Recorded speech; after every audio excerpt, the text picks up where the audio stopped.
and mystery share a crime scene, but they are not the same genre. If you want to write crime well, this distinction is where everything begins. Mystery runs on a question. What happened, and who did it, withheld until the revelation earns your trust. Crime fiction runs on something else entirely. Its engine is the act and its cost. Sometimes you know who did it from the very first page. Sometimes you are the one who did it. The puzzle is optional. The consequence is not. So before you plan Chapter 1, accept the premise. You already know who done it, or you simply do not care. What you are building instead is the weight of what was done. Let's map the territory. Crime fiction is not a single point. It is a spectrum. It runs from institutional clarity all the way to total moral collapse. And most of what makes a crime novel distinctive is where it sits on that line. At one end stands the procedural. Here, the system mostly works. Competence is admired, and the law's side is the reader's side. At the other end stands noir. Here, the system is part of the rot. The protagonist is compromised before the story even starts. Winning is rarely available. There is only surviving or not. Between these two poles sit the heist, the gangster saga, the antihero confession, and the inverted pursuit. None of these is more truly crime fiction than another. The spectrum is the genre. So here is your first practical move. Decide where your story lives on that line before you decide what happens. A heist written with noir's fatalism reads very differently than a heist written with procedural confidence. The plot can be identical. The position on the spectrum changes everything. Now, let's talk about what the reader actually wants. Underneath every genre contract is a need the contract does not name.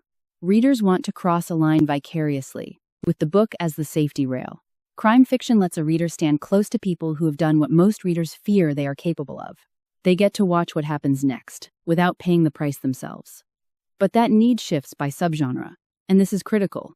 The procedural reader wants the satisfaction of process working, competence rewarded, order restored. The noir reader wants confirmation that the world is as compromised as they suspect, delivered with style. The heist reader wants to watch expertise executed under pressure, competence as spectacle. The antihero reader wants permission to root for someone they would otherwise condemn. And they want a story honest enough to make them earn that permission, rather than handing it over for free.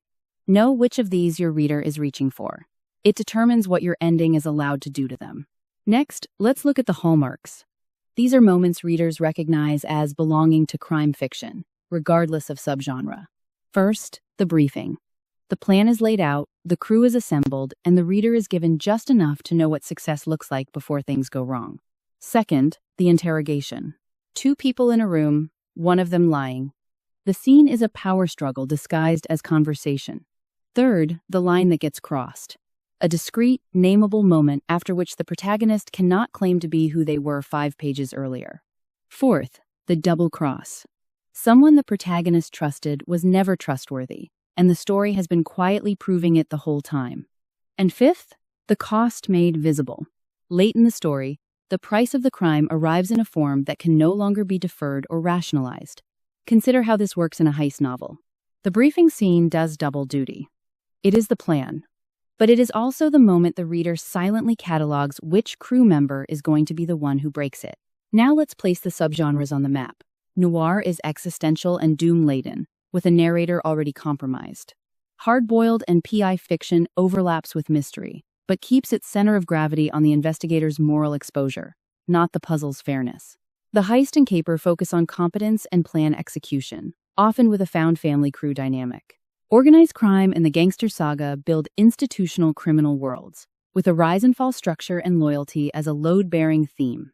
The police procedural emphasizes institutional process and an ensemble cast, with the system mostly functioning even when individuals do not.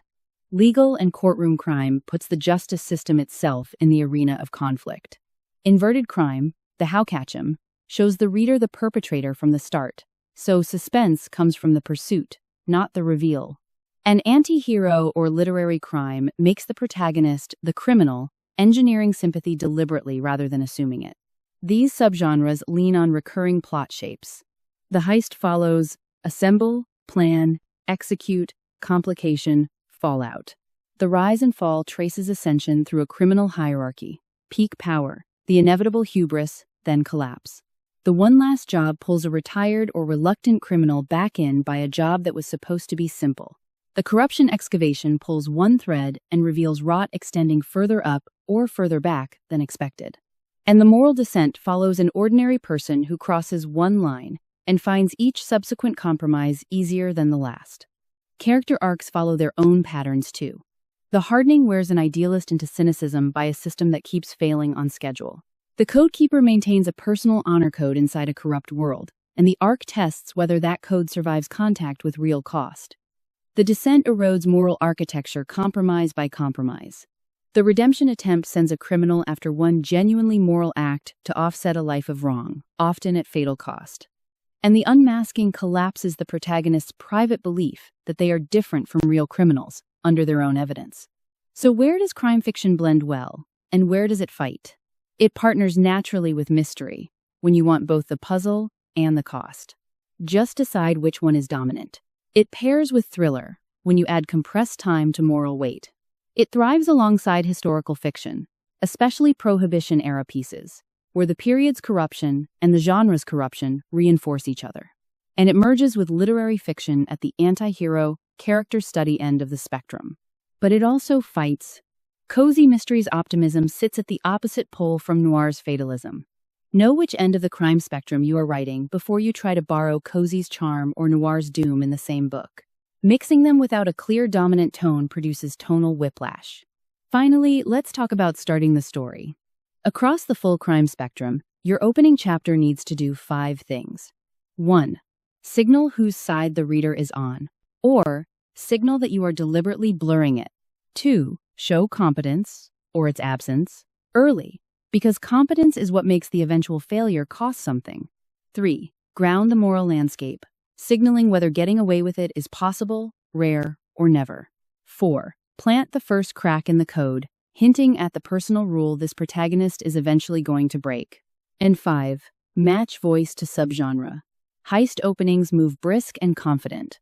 Noir openings carry a cynical interior voice. Procedural openings establish institutional competence across an ensemble. The wrong voice in Chapter 1 promises the wrong book. And watch the common pitfall. Do not open with the crime itself in exhaustive procedure. Open with the position, the promise, and the cost still to come. Decide where you sit on the spectrum, honor the reader's need, and let the consequence carry the weight. That is how crime fiction earns its power.